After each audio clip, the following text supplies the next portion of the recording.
안녕하세요. 네, 반갑습니다. 식품학을 담당하는 김만수입니다. 식품학 많이 어렵죠? 많이 어렵다고. 그래서 식품학이 어려운 이유 중에 하나가 우리 식품학에서 사용되는 용어 있잖아요. 그 용어에 대한 이해도가 좀 낮아지기 때문에, 낮아서 그런 거. 그렇기 때문에 진도가 나가지를 못해요. 이해가 안 돼서. 그래서 저희는 이제 8주 동안에 수업을 하면서 그런 이제 용어들에 대한 정리를 같이 할 거예요. 용어에 대한 정리를 하게 되면 아마 여러분들도 아마 느끼시게 될 텐데 8주 후쯤에는 뭐 나도 모르게는 아니겠죠. 그죠? 아무튼 내가 식품학에 대한 이해도가 높아졌다는 걸 아마 경험하시게 될 거예요. 그건 제가 확신할 수 있어요. 그래서 뭐 요거는 뭐 그냥 간단히 말씀드리는 거고, 일단 저희 이제 교재가 어떻게 구성이 되어 있는지, 그리고 어떻게 수업을 진행을 할 것인지 이런 것들 간단히 말씀드리고 수업을 진행을 할게요. 일단 뭐 교재 보시면 아시겠지만은 교재는 이제 이론 부분, 앞쪽은 이제 이론 부분이고요. 그리고 나서 그 뒷부분이 이제 그 이론에 대한 문제 부분으로 구성을 해 놨어요. 그래서 먼저 이론 부분에 대한 정리를 하고요. 그리고 이제 문제를 통해서 이제 복습하는 형태예요. 문제를 통해서 복습하는 형태로 이제 복습을 하시면서 우리가 정리를 해 나가게 될 거예요. 그래서 아마 보시면은 그런 쪽으로 되어 있고, 그리고 나서 이제 최종적으로 다시 한번 확인하는 그런 차원에서 우리가 이제 단원이 끝나게 되면은 그때마다 확인할 수 있는 몇 개의 문제들을 한번 다시 푸는 거로 해갖고 완전히 그 단원을 좀 정리하고 넘어갈 수 있도록 할게요. 그럼 이제 이렇게 이제 수업을 진행을 할 거고요. 그 다음에 이제 이 복습을 하시다가 보면은 그래 이제 하다 보시면 막 복습을 하시게 되는데, 그때 보시면은 이거 같기도 하고 저거 같기도 할 때 그럴 때 이제 주저하지 마시고 저희 여기 좀 잡아 주실래? 여기 좀. 여러분들도 한번 보세요. 뒤쪽에. 됐어요? 자, 여기 보시면 이제 저희 그 네이버에 카페 있으니까 뭐 카페 가입 다들 하셨겠지만 만약에 안 하신 분들 계시면은 꼭 가입을 하세요. 가입을 하셔갖고 여기서 저희 이제 아마 쭉 찾아보시면 알겠지만 영양사 쪽에 보시면은 영양사 공부방이라고 있어요. 그리고 공부방에 보면 1교시, 2교시 이렇게 되어 있는데 2교시에다가 이렇게 문제를 내가 좀 잘 이해가 안 된다. 그러면 혼자 고민하지 마시고, 아니면 혼자 하다가 포기하지 마시고 문제를 올려주세요. 내가 이런 부분이 좀 잘 이해가 안 된다. 그러면은 제가 성심성의껏 답변을 달아드릴 테니까 걱정하지 마시고 활용을 잘 하셔갖고 올해는 꼭 합격하실 수 있도록 기원을 드릴게요. 자, 그냥 간단하게 그냥 이렇게 말씀을 드리고 바로 수업으로 진행을 할게요. 1페이지, 이론 1페이지 한번 보세요. 이론 1페이지에 보시면은 식품 속에 들어있는 수분에 대한 내용이죠. 그래서 우선 수분의 기능, 거기 보시면은 5가지의 기능을 가지고 있다. 뭐 여러분들도 다 아시는 내용들이에요. 자, 첫 번째, 수분은 식품 중에서 뭐로 이용이 된다? 거기 좀 줄 좀 쳐주세요. 용매로 이용이 된다. 그죠? 용매. 네. 식품 속에서 그러면 어떤 물질. 그래서 요런 거 보시면 뭐 나중에도 설명드리겠지만 용매, 그 다음에 용질, 그리고 용액, 뭐 요런 용어들을 우리가 이제 식품에서 이제 많이 사용을 하시잖아요. 그 용매라고 하는 것은 뭐냐면은 용질, 용질을 녹이는 물질이라고 이해하시면 돼요. 그러니까는 용질을 녹이는 물질. 라고. 그러면 이제 용질은 뭐냐면 용매에 녹는 물질. 이렇게 하시면 되겠죠. 용매에 녹는 물질을 용질. 그죠? 그 다음에, 용매는 용질을 녹이는 물질이라고 하고. 그러면 용액은 뭐겠어요? 용액은 용매에 뭐가? 용질이 녹아있는 상태라고 정의를 내리시면 돼요. 그러니까는 수분은 식품 속에서 무슨 기능으로? 첫 번째 용매로서의 기능. 그러니까는 이 수분에 녹을 수 있는 물질을 어떻게 한다고? 녹인다, 그런 뜻이죠. 그죠? 녹인다. 그리고 두 번째, 영양물질, 산소, 노폐물 등의 거기 줄 좀 쳐주세요. 운반체로서의 기능도 가지고 있다. 그 다음에 세 번째, 체온을 조절하고 체액의 pH 3투압 조절, 이렇게 조절하는 기능하고, 그 다음에 열을 전달해주는 전달수단, 이런 기능도 갖고 있고. 자, 거기 4번, 5번 있죠? 거기 좀 이렇게 좀 표시 좀 해놓으세요. 4번, 5번 이렇게 두 개 이렇게 묶어두세요. 4번, 5번 이렇게. 그래서 수분의 기능 중에서는 가장 중요한 기능이다, 이렇게 생각을 하시면 돼요. 그러니까 나중에 시험 보기 전이라도 요 부분은, 만약에 기능 쪽에서는 요 부분은 꼭 한번 확인을 하시고, 그리고 시험을 보실 수 있도록 하세요. 자, 네 번째 기능을 보시면은 친수성 고분자 화합물이에요. 친수성. 자, 친수성은 어떤 의미이신지는 아실 거고, 거기 그 고분자 화합물에다가 줄 좀 쳐주세요. 고분자. 자, 일단 고분자 그러니까는 말 의미 그대로라고 하면 뭐가 큰 거예요? 고분자.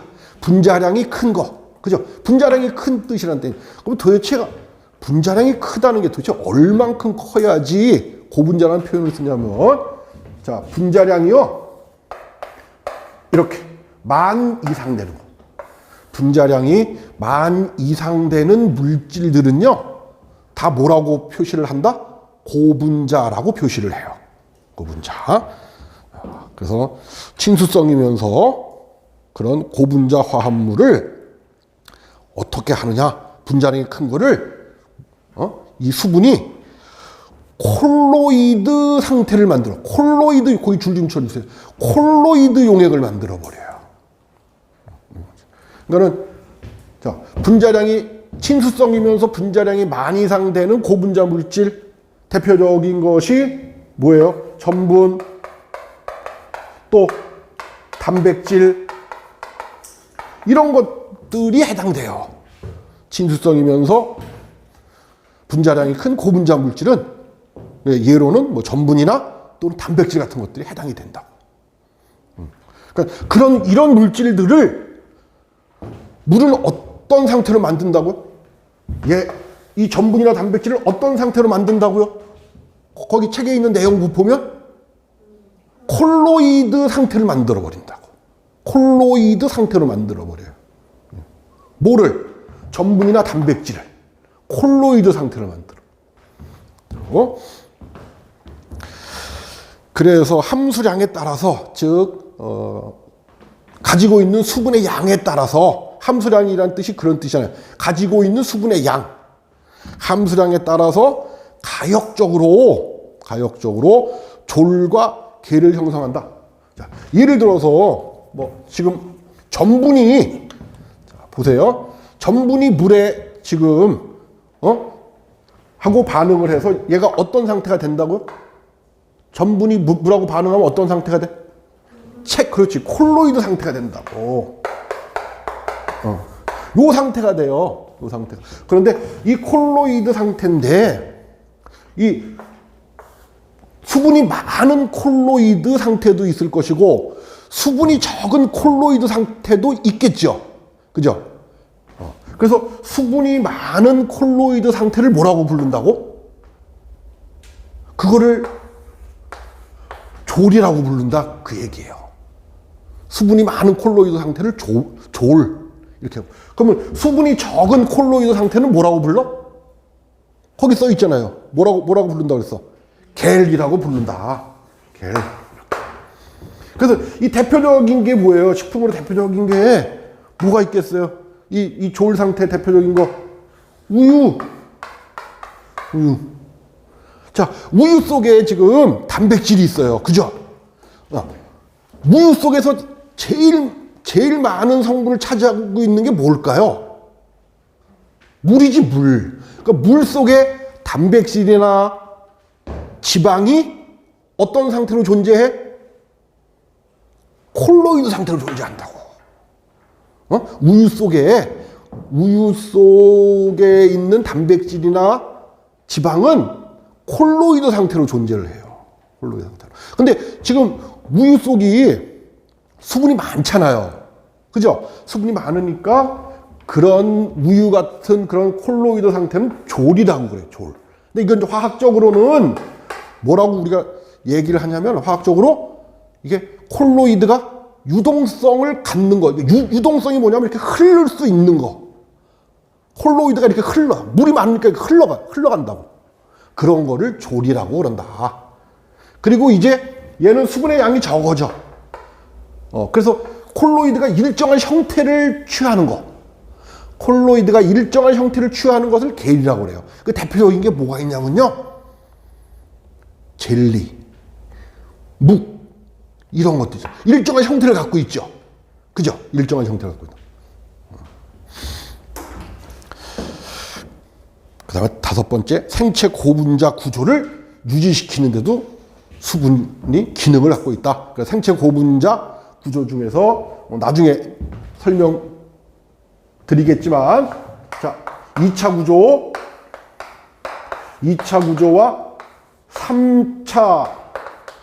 3차 구조 유지에 관여를 해. 그거 좀 적으세요. 여기 보면 생체 고분자 구조라고 돼 있잖아요. 거기다 줄 좀 치시고 2차 구조 및 3차 구조 유지에 관여, 이렇게. 아까도 잠깐 말씀드렸다시피 수분에 대한 기능에 대한 걸 정리하실 때 요 4번, 5번은 꼭 좀 다시 한번 보시고 정리를 부탁드릴게요. 그다음에 이제 두 번째 말씀드릴 내용은요. 이번에는 식품 속에 들어있는 수분의 형태. 식품 속에 들어있는 수분의 형태는 어떤 형태로 존재하느냐.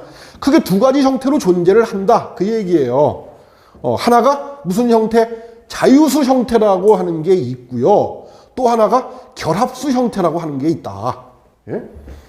그래서 수분의 형태에 대한 말씀. 수분의 형태. 자, 수분의 형태는 크게 두 가지. 하나가 자유수라고 하는 게 있고, 또 하나가 결합수라고 하는 것이 있다.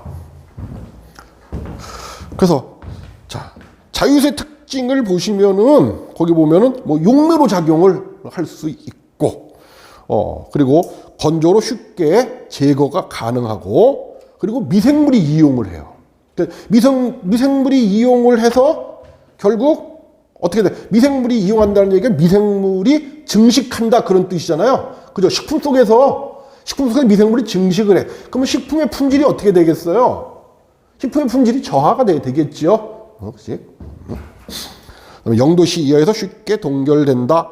그 다음에 뭐 빛점, 끓는 점, 융점, 녹는 점, 비열, 비중, 표면의 장력, 점성 다 크다. 그래서 여러분들은 1번부터 4번까지 이렇게 좀 표시 좀 해놓으세요.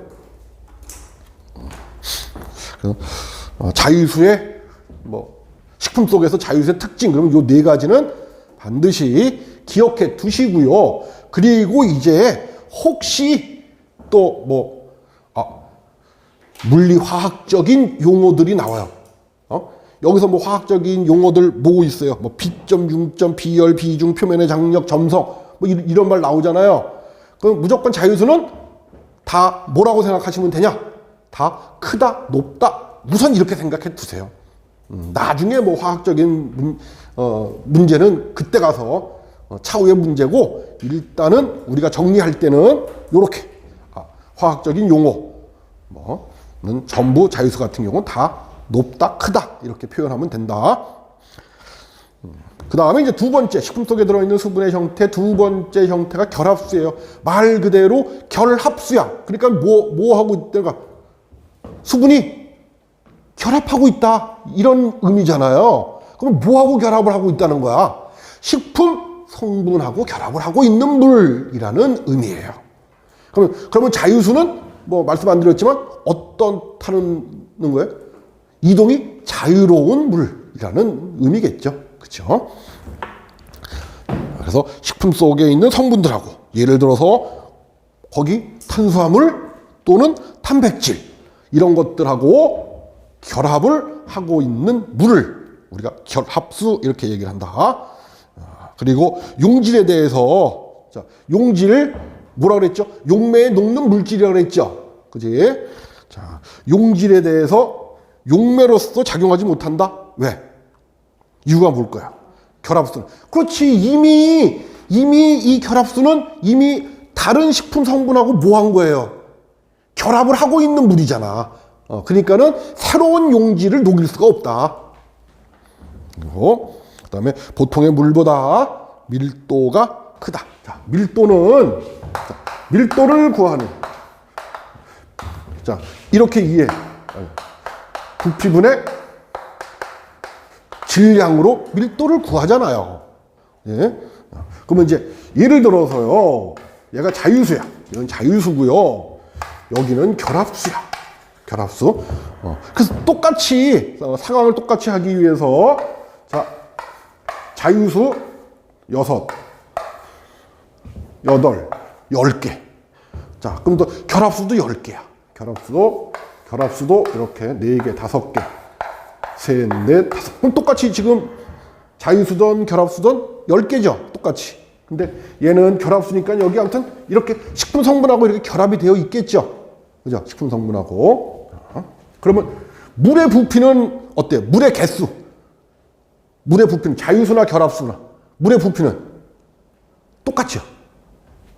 똑같단 말이야. 그죠? 자유수나. 근데 물의 무게, 자유수하고 결합수의 무게. 누가 더 무거울 것 같아요? 결합수가 더 무겁겠지. 봐봐. 요거하고 이렇게 결합한 애하고 이렇게 물 분자 요거 하나하고 당연히 무게가 얘가 더 나가겠죠. 그죠? 그러니까는 부피는 같은데 무게는 누가 더 커? 그 무게는 누가 더 무거워요? 자유수하고 결합수하고. 결합수가 더 무겁지. 그죠? 그러니까 밀도는 어떻게 돼? 밀도는. 부피는 똑같은데 무게는 더 나가니까 자유수에 비해서 결합수가 무게가 더 나가니까 밀도는 커지게 된단 말이야. 밀도가. 그래서 여기 말하는 보통의 물이라고 하는 거 거기 보통의 물에다가 줄 좀 쳐주세요. 보통의 물이 뭐를 의미하는 물이라고? 그렇죠. 이게 자유수를 의미하는 물이에요. 그래서 보통의 물보다 밀도가 결합수는 크다. 그리고 100도씨 이상 가열해도 제거가 되지 않는다. 왜냐하면 거기다가 가로치시고 수증기압이 낮기 때문이다. 이렇게. 수증기압이 낮기 때문. 수증기압이 낮기 때문에 그렇다 이거야. 때문에. 그러면 자, 수증기압이 낮다는 얘기가 물의 수증기가 몇 도에서 물이 수증기가 되죠? 물이 몇 도에서 끓어? 100도에서 끓잖아. 그럼 그때 이제 수증기가 되잖아요. 자, 자유수는 100도씨에서 끓는단 말이야. 그렇죠? 자유수는. 근데 결합수는 자, 물하고 식품 성분하고 이렇게 결합이 되어 있기 때문에 어떻다는 거야? 이게 끊어져야지 얘가 날아간단 말이야. 그죠? 이 식품 성분은 100도씨에서 날아가질 않는다고. 이게. 그렇기 때문에 수증기압이 낮기 때문에 라는 표현은 수증기가 잘 된다는 얘기가 잘 안 된다는 얘기야. 잘 안 된다. 그 이유가 뭐예요? 식품 성분하고 결합이 되어 있기 때문에. 네? 그러니까는 물은 100도씨에서 날아갈 수 있지만 결합수는 식품 성분하고 결합이 되어 있기 때문에 100도씨에서 안 날아간다. 그거를 이렇게 표현한 거야. 수증기압이 낮기 때문에. 그래서 100도씨 이상 가열해도 날아가지 않는다. 그리고 0도씨 이하에서 얼지 않는다. 거기다 가로치시고 마이너스 20에서 마이너스 30도에서도 얼지 않는 물이라고 좀 적어주세요. 마이너스 20에서 마이너스 30도에서도 얼지 않는 물. 그리고 여섯 번째, 미생물의 발화와 번식에 이용이 되지 못한다. 그 미생물이 이용을 못해. 그러면 미생물이 이용 못하면 미생물의 증식이 어때요? 증식이 될 것 같아요? 안 될 것 같아요? 미생물이 이용 못하면 증식이 안 되겠지. 그러면 식품 품질이 저하되는 거에 영향을 그렇죠. 덜 주겠거나 아니면 안 주겠죠. 그죠?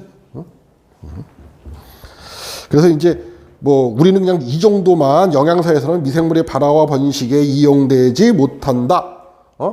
그래서 식품 품질의 저하를 억제할 수 있다. 이렇게 하는데 이제 그 영양교사 수업할 때는 이제 요것을 좀 그럼 왜 얘가 자유수는 이용하는데 결합수는 왜 이용 못하느냐? 물이라고 하는 게 말이에요. 물이라는 게 미생물이 물을 이용하기 위해서는 미생물의 어디를 통과를 해야지? 미생물의 어디를 통과를 해야 돼?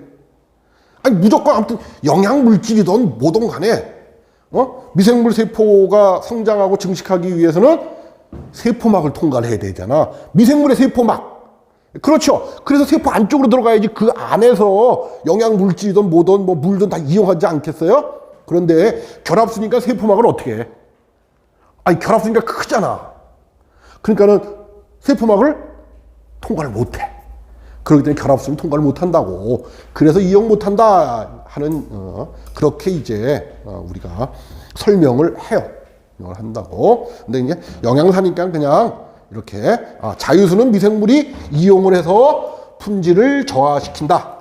근데 그거에 비해서 결합수는 미생물이 이용할 수가 없어서 식품 품질 저하를 막을 수 있다. 이렇게 이해하시면 되시겠죠. 그 다음에 압착해도 제거가 되지 않는다. 자, 그래서 결합수에서는요, 2번, 3번, 뭐 4번, 5번, 6번, 요 정도까지는 좀, 우리가 좀 얘기를 좀, 정리를 좀 해 두셔야 돼요.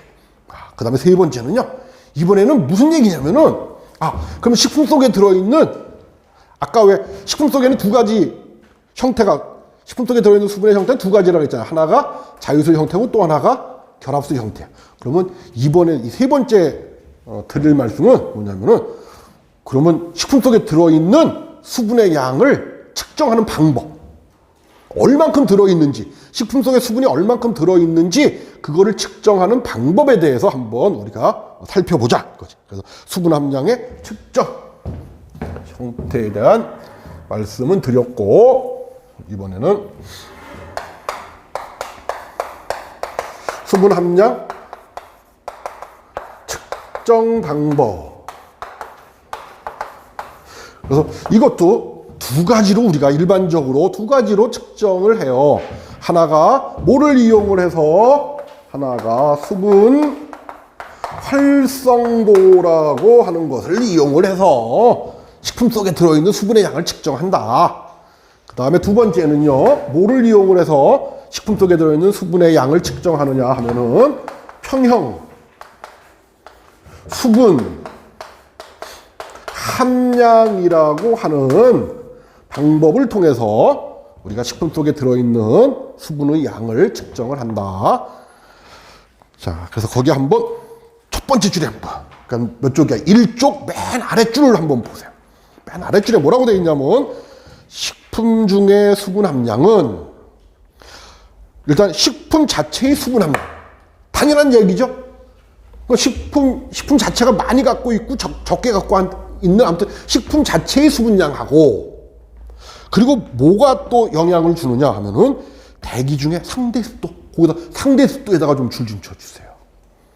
상대 습도. 자, 이 상대 습도라고 하는 용어가 이제 왜 우리가 우리가 뭐라고 표현을 하지?